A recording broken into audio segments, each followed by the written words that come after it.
Good morning, everybody. My name is Joseph Nocella. I am the United States Attorney for the Eastern District of New York. I'd like to welcome you here today. In addition, we have with us today FBI Director Kash Patel, FBI Assistant Director in Charge Christopher Rea of the New York Field Office, Special Agent in Charge of the New York Field Office Leslie Bakshies, New York Special Agent in Charge of Homeland Security Ricky Patel, Newark Special Agent in Charge of Homeland Security Michael McCarty, Police Commissioner Jessica Tisch, Chief of Detectives Joseph Kenny, and the Executive Director of the Waterfront Commission, Phoebe Sorrell. I'm now going to turn the podium over to FBI Director Kash Patel. Good morning. Today we are here in New York to announce a historic arrest across a wide-sweeping criminal enterprise that envelops both the NBA and Cosa Nostra. The men and women up here standing with me represent a small portion of the leadership team that brought profound justice in an era that needed it more than any. I'll just highlight some of the details in the case and the FBI work, and then you'll hear from the others. But as you now know, individuals such as Chauncey Billups, Damon Jones, and Terry Rozier were taken into custody today, former, current NBA players and coaches. What you don't know is that this is an illegal gambling operation and sports rigging operation that spanned the course of years. The FBI led a coordinated takedown across 11 states to arrest over 30 individuals today responsible for this case, which is very much ongoing. Not only did we crack into the fraud that these perpetrators committed on the grand stage of the NBA, but we also entered and executed a system of justice against La Cosa Nostra to include the Bonanno, Gambino, Genovese, and Lucchese crime families. And you'll hear more about those details today.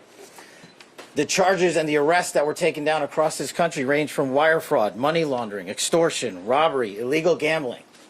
This FBI will leave no room for any perpetrator of crime across this country. You hear a lot about our work of defending the homeland and crushing violent crime. Well, this work is also representative of a colossal portion of the FBI's mandate to keep America safe and to keep our entertainment industry fair and secure. The men and women that are standing up here today worked tireless hours, days, months, and years. And the fraud is mind-boggling. It's not hundreds of dollars. It's not thousands of dollars. It's not tens of thousands of dollars. It's not even millions of dollars.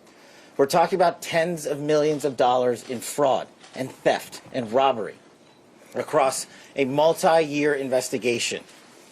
And we could not have done it without our interagency partners that are before us today. The NYPD, HSI, and teams of law enforcement officials from around the country made this day possible. It takes a team to bring this kind of justice, sweeping justice, into the halls of the United States courtrooms, where our brave United States Attorney has led this prosecution. It takes courageous prosecutors to stand before you and say, we will not allow this kind of illicit activity to happen, not only at the national sporting level, but also where it hides in La Cosa Nostra.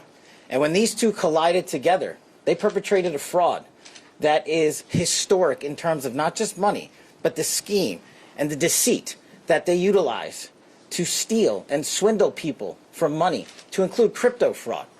This is an operation that showcases to you that under President Trump's administration, there is no room for any type of criminal behavior, be it on the world's largest stage or in the back rooms of tiny parlors where card games are being played. We are proud to stand here today with the men and women of the FBI and this legal team. And to the United States Attorney, I just want to thank you personally for taking the time to display the work that the media is about to hear about today in detail. As I said, it does take courageous prosecutors, but it takes a courageous United States Attorney to bring this case, because we are going to take heat for it. But we don't shy away in this administration. We don't say no. What we do is we bring the results across the finish line. We bring them to the public. We bring you accountability. And yes, they will have their day in court, and you will hear the evidence through the court system exclusively. We will not deny anyone of due process. And that's the brilliance of this system. That's the brilliance of this administration. Everyone will be held to account. So with that, I turn it over to United States Attorney Nocella. Thank you. Thank you, Director Patel. To be clear, we're announcing today indictments in two major cases, both involving fraud. One involves sports betting, and the other involves illegal gambling, very specifically rigged poker games. The first indictment involves 6 defendants who are alleged to have participated in one of the most brazen sports corruption schemes since online sports betting became widely legalized in the United States. This scheme is an insider sports betting conspiracy that exploited confidential information about National Basketball Association athletes and teams. The second indictment involves 31 defendants alleged to have participated in a nationwide scheme to rig illegal poker games. These defendants, which include former professional athletes, used high-tech cheating technology to steal millions of dollars from victims in underground poker games that were secretly fixed. The games in the New York area were backed by the Bonanno, Gambino, and Genovese crime families of La Cosa Nostra. While the cases are separate, there are 3 overlapping defendants charged in both cases: Damon Jones, Eric Ernest, and Shane Hennon. The indictments in these cases contain only allegations, and the defendants are presumed innocent until they are proven guilty in a court of law. But my message to the defendants who've been rounded up today is this: your winning streak has ended. Your luck has run out. Violating the law is a losing proposition, and you can bet on that. First, I would like to talk about United States versus Ernest, the NBA basketball gambling case. The defendants in this case are Eric Ernest, Marvez Farley, Shane Hennon, De Niro Laster, Damon Jones, a former NBA player and coach, and Terry Rozier, a current NBA player. Other co-conspirators were previously charged for their roles in the scheme, including former NBA player Jonte Porter. Between December 2022 and March 2024, these defendants perpetrated a scheme to defraud by betting on inside, non-public information about NBA athletes and teams.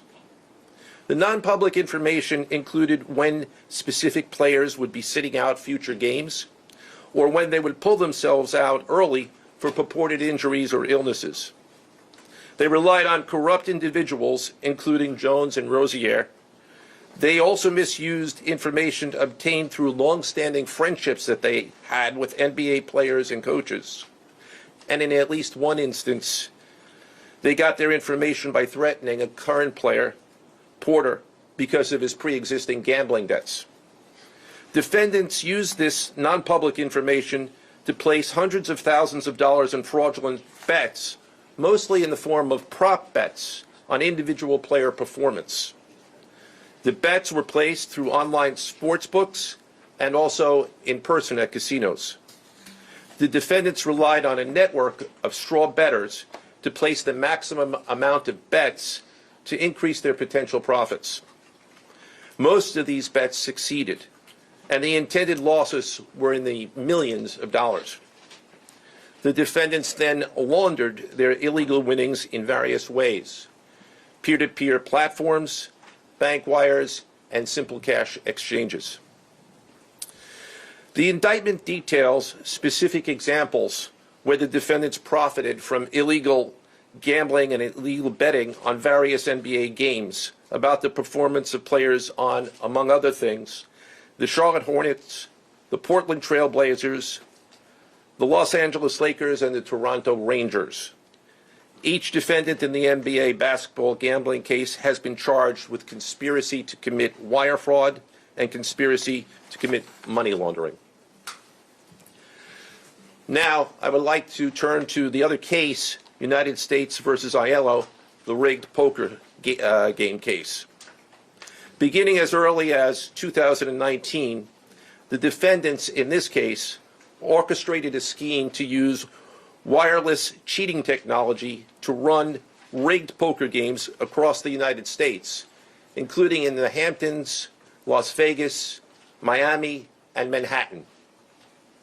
The scheme targeted victims known as, quote, fish, who were often lured to participate in these rigged games by the chance to play alongside former professional athletes who were known as, quote, face cards. The so-called face cards included the defendant Chauncey Billups, who at the time of the scheme was a former NBA player and is currently the head coach of the Portland Trail Blazers, and also Damon Jones, a former NBA player and coach. What the victims, the fish, didn't know is that everybody else at the poker game, from the dealer to the players, including the face cards, were in on the scam. Once the game was underway, the defendants fleeced the victims out of tens or hundreds of thousands of dollars per game. The defendants used a variety of very sophisticated cheating technologies, some of which were provided by other defendants in exchange for a share of the profits from the scheme. For example, they used off-the-shelf shuffling machines that had been secretly altered in order to read the cards in the deck, predict which player at the table had the best poker hand, and relay that information to an off-site operator. The off-site operator sent the information via cell phone back to a co-conspirator at the table, and that person at the table was known as the quarterback. The quarterback then signaled secretly the information he had received from others to others at the table, and together they used that information in order to win their games and to cheat the victims. Defendants used other cheating technologies such as poker chip tray analyzers, which is a poker chip tray that secretly reads cards using a hidden camera, special contact lenses or eyeglasses that could read pre-marked cards, and an X-ray table that could read cards face down on the table. What you see depicted on the screen right now is an example of the X-ray table that reveals the cards. Although they are face down on the table, they can be read because of the X-ray technology.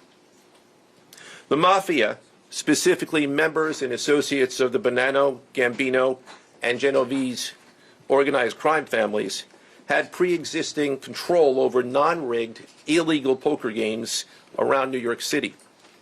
As a result, they also became involved in the rigged poker games, helping to organize the games and taking a cut of the proceedings, and working to enforce the collection of debts.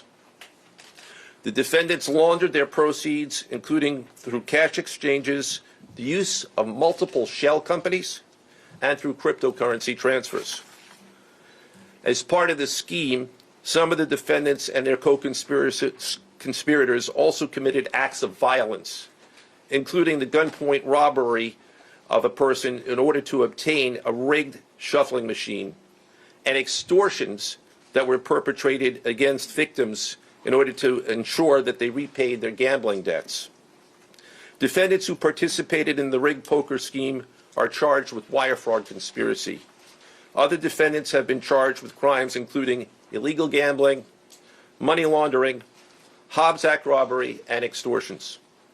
This case demonstrates our office's unrelenting commitment to fighting the scourge of organized crime in whatever form it takes.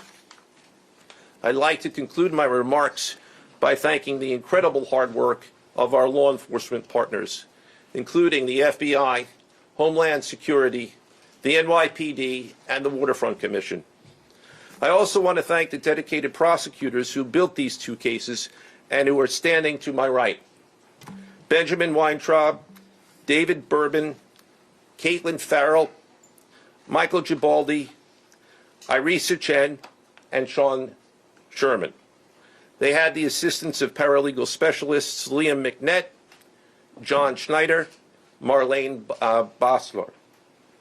Also deserving of our thanks, because of their outstanding investigative work on the NBA case are FBI Special Agents Russell Lantier, Dominic Mariani, Amy Giarosa, Shane Wilkins, and Supervisory Special Agent Luke Hardison. On the rigged poker game scheme, outstanding work was performed by FBI Special Agents Thomas Cribbin, Jeff Boriola, Jonathan Corona, Alexander Silverman, Amy Campanaro, and Supervisory Special Agent Michael Malahy, as well as NYPD Task Officer James McCullough, and from Homeland Security, Supervisory Special Agent Charles Freund, and from the Waterfront Commission, Detective Paul Shimborski. Finally, I want to note that the investigations in both cases are ongoing, and we encourage anyone with information about either scheme to please contact the FBI. Now I would like to turn the podium over to Special Agent in charge of the New York Field Office, I should say the Assistant Director in charge of the New York Field Office of the FBI, Christopher Rea. Chris?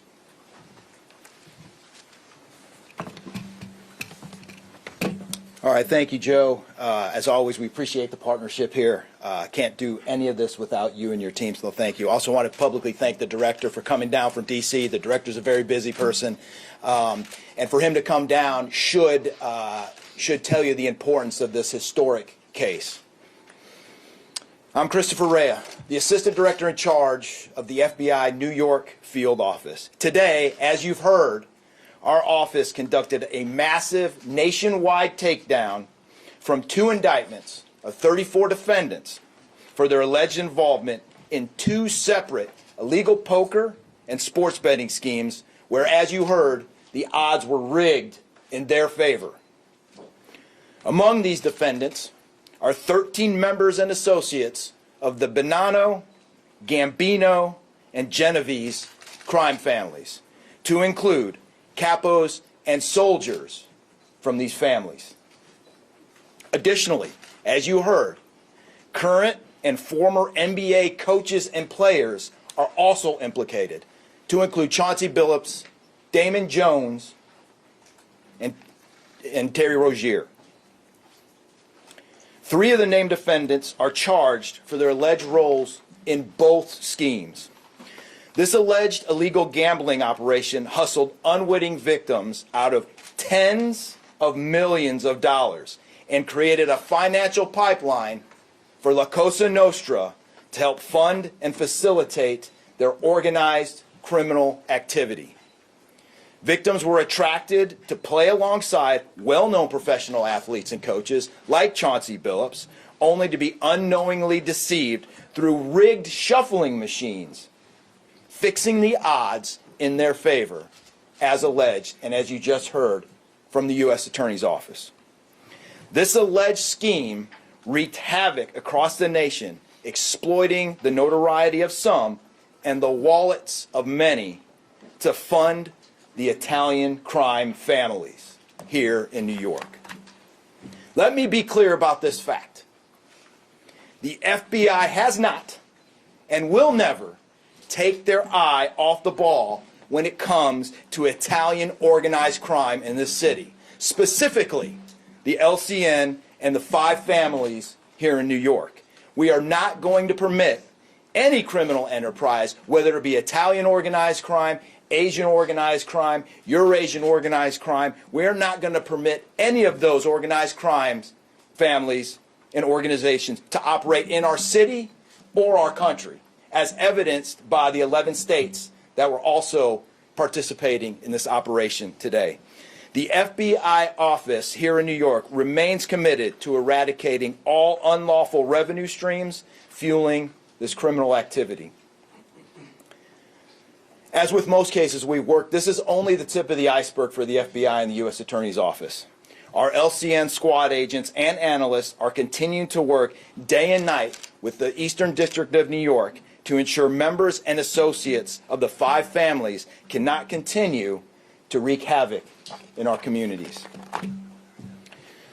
Today would not have been possible without the tireless efforts and dedication of the FBI New York Eurasian Organized Crime Task Force, which, as you heard, was led by Supervisory Special Agent Luke Hardison, and the Italian Organized Task Force, which was led by Supervisory Special Agent Mike Malahi. And coincidentally, Supervisory Special Agent Malahi is going out on a positive as he is retiring at the end of this month for 30 years of dedicated service to the FBI, and that deserves a hand.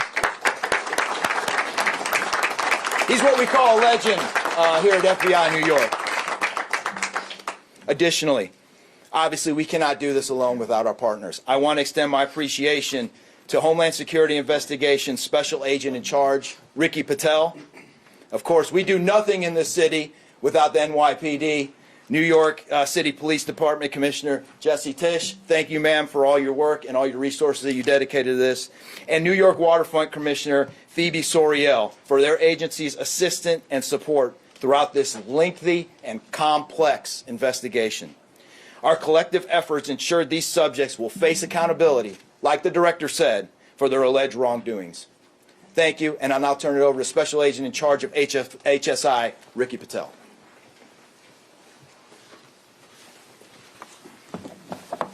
Thanks, Chris. Good afternoon, everyone. My name is Ricky Patel. I'm the Special Agent in charge for Homeland Security Investigations here in New York. This morning, hundreds of special agents and investigators with HSI, the FBI, the New York Waterfront Commission, and the NYPD descended upon the homes of individuals who for years have operated with the false sense of impunity, a false sense of incivility. In the early hours of today, across 9 states coast to coast, dozens of defendants were arrested and will face the consequences of their alleged crimes. This was their wake-up call. With the alleged involvement of 3 Cosa Nostra crime families, 1 NBA head coach, a Hall of Famer, no less, and former NBA players, the years of investigative work that culminated with this morning's operation seem reminiscent of a Hollywood movie. But this wasn't luck, and this wasn't theatrics. This was an evidence-driven, relentless, and unified effort among law enforcement. Through what we have dubbed Operation Royal Flush, HSI New York, along with our task force personnel from the Waterfront Commission, first uncovered this scheme more than 4 years ago. Agents and investigators dedicated countless hours and sleepless nights in identifying the criminal network, dissecting communications and patterns, and following the money with precision. We built a case, piece by piece, and what we discovered was a sprawling criminal enterprise that utilized cutting-edge technology and various methods of deception to dupe unsuspecting gamblers into paying up so that these defendants could cash out. As alleged, this sophisticated conspiracy cheated victims out of at least $7 million and placed the public and the defendants alike at risk. This case involved global reach, financial depth, and the patience to dismantle complex financial criminal enterprises from the inside out. When criminal organizations attempt to launder profits through our country, HSI connects the dots and shuts it down. To anyone who thinks intimidation, fraud, or violence will shield their profits, understand this. If you are exploiting our communities, expect HSI and all of our law enforcement partners at your door. I would like to thank all our partners here today. Obviously, the United States Attorney's Office for the Eastern District of New York, the Waterfront Commission, the FBI, the NYPD, and the prosecutors that will carry this forward. Today's arrests are not an endpoint. They are the start of accountability. Thank you, and I now turn it over to Police Commissioner Jessica Tisch.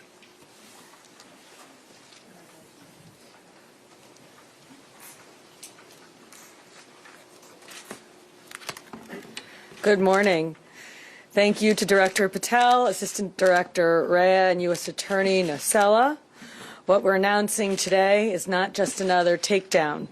It's the result of more than 2 years of coordinated investigative work by the NYPD's Joint Organized Crime Task Force and the FBI. 2 cases that exposed criminal networks led by 34 individuals who believed the rules did not apply to them. They hid behind layers of complexity, behind money, and behind influence, believing those things would shield them from accountability. The first case, Operation Nothing But Bet, exposed a gambling ring built around professional basketball where players and associates allegedly used inside information to manipulate prop bets on major sports betting platforms. They placed wagers on unders on players to score less, rebound less, assist less, using information that was not yet public. In some instances, players altered their performance or took themselves out of games to make sure that those bets paid out. One example occurred on March 23, 2023, in Charlotte. Terry Rozier, an NBA player now with the Miami Heat, but at the time playing for the Hornets, allegedly let others close to him know that he planned to leave the game early with a supposed injury. Using that information, members of the group placed more than $200,000 in wagers on his under statistics. Rozier exited the game after just 9 minutes, and those bets paid out, generating tens of thousands of dollars in profit. The proceeds were later delivered to his home, where the group counted their cash. As the NBA season tips off, his career is already benched, not for injury, but for integrity. As a result of this investigation, 6 defendants, including Rozier, are now facing conspiracy to commit bank and wire fraud. In a second case, Operation Zen Diagram, investigators uncovered a long-running scheme in which members and associates of several well-known organized crime families rigged high-stakes poker games across the country. These operatives included capos and multiple soldiers from the Bonanno, Gambino, Lucchese, and Genovese crime families, bringing 4 of the 5 families together in a single indictment is extraordinarily rare. It reflects how deep and how far this investigation reached and the skill and the persistence it took to get here.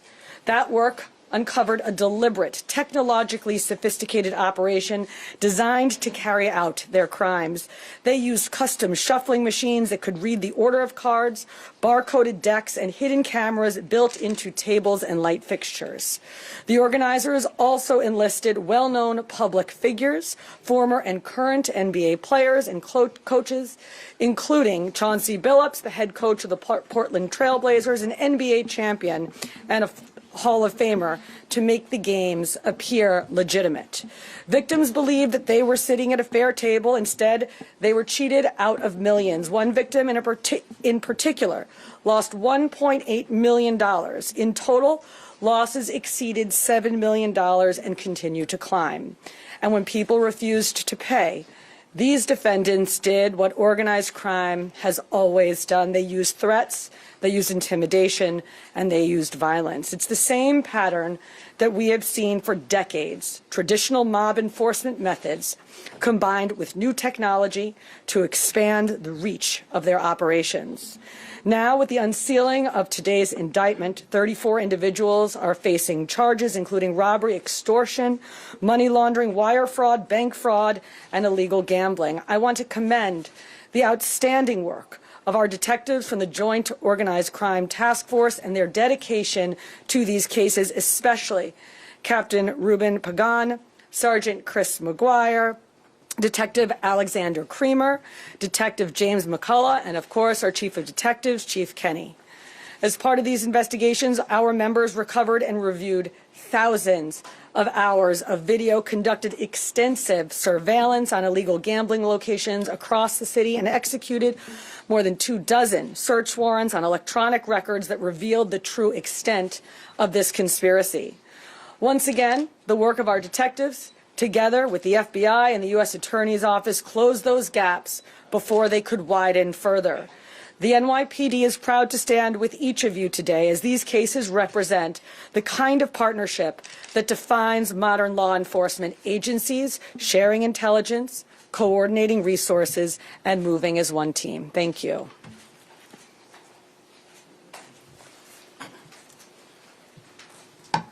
If anyone has any questions that they'd like to ask, now's the time.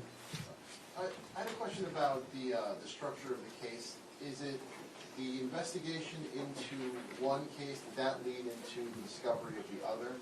How if you could talk more about the link between the two. I'm not at liberty to discuss either the background of the investigation itself or the investigation as it continues. So I'm afraid I can't really explain to you other than the fact that both cases have been unsealed today, and there was an overlap that has been discussed already with respect to certain of the defendants. Are any other NBA players Yes. suspected? Jonathan Porter claimed that he had a gambling addiction. Did Rozier or Billups or Damon Jones claim the same thing at all?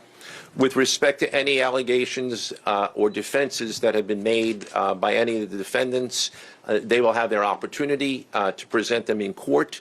We're not here to air those at this time or to discuss them. Yes. You said the investigation is still ongoing. There seems to be several players referenced in the indictments, some that may have potentially passed on information. Is there the possibility of future arrests of NBA players in connection to the sports gambling operation specifically? As I said, I can't discuss ongoing investigations. The investigation is ongoing, which by definition means that there will be further evidence uncovered at a minimum, and there's always that possibility. But I can't comment any further with respect to that.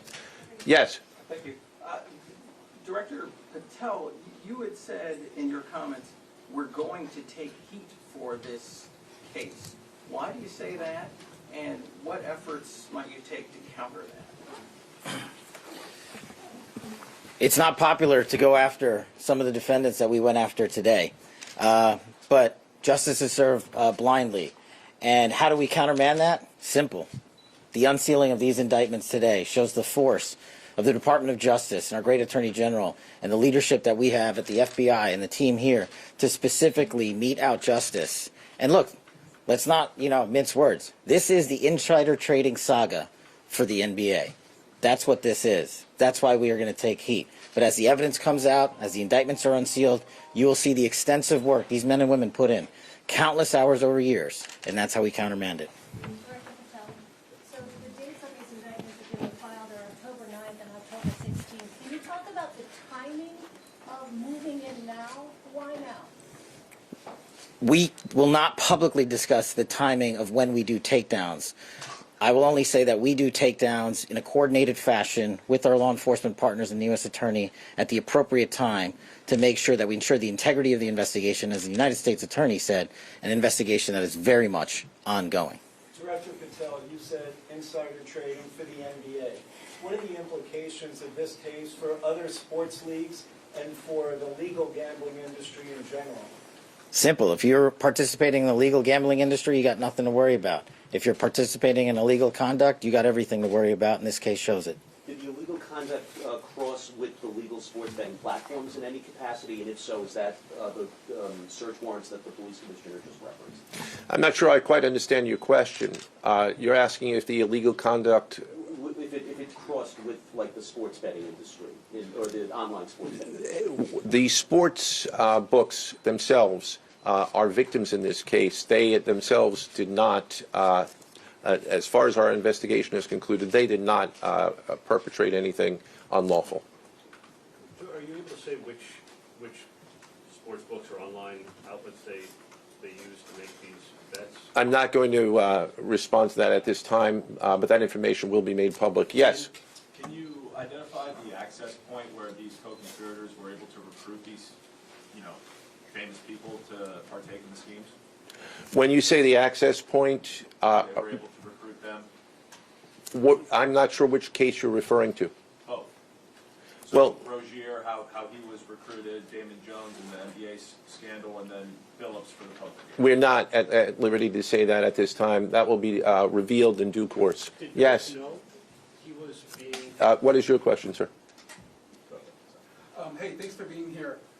You just said that the sports books themselves are the victims, at least in the indictment involving Terry Rozier and others. They're among the victims. Okay, but those companies make, as we all know, they make a crazy amount of money off of a lot of everyday Americans make bets and mostly lose them.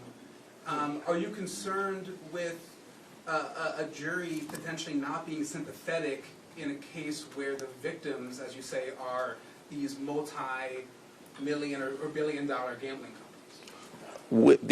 Let me repeat that all of the defendants themselves are presumed innocent.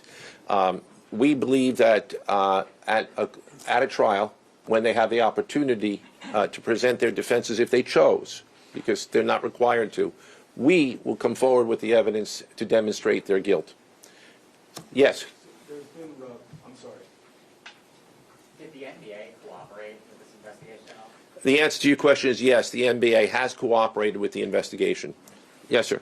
There's been a reason to believe there's an associated college basketball element to this. Can you confirm that, or is there another investigation or part of this investigation that will affect college basketball? The investigations that we announced today did not involve college basketball. Last question, last question. Yes. There was an emphasis on the Italian crime presence, organized crime in New York. Can you give us a sense of the strength and status of Italian organized crime in New York right now? No, I'm sorry. That would be a question that goes beyond what we're here to discuss today, which is these two indictments. Thank you. Everybody.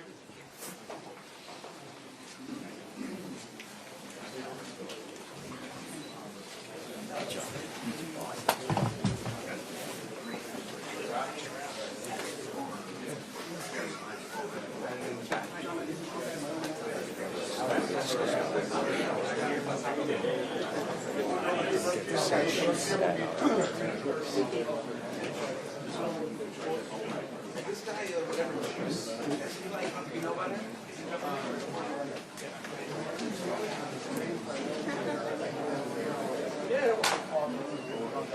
Yeah.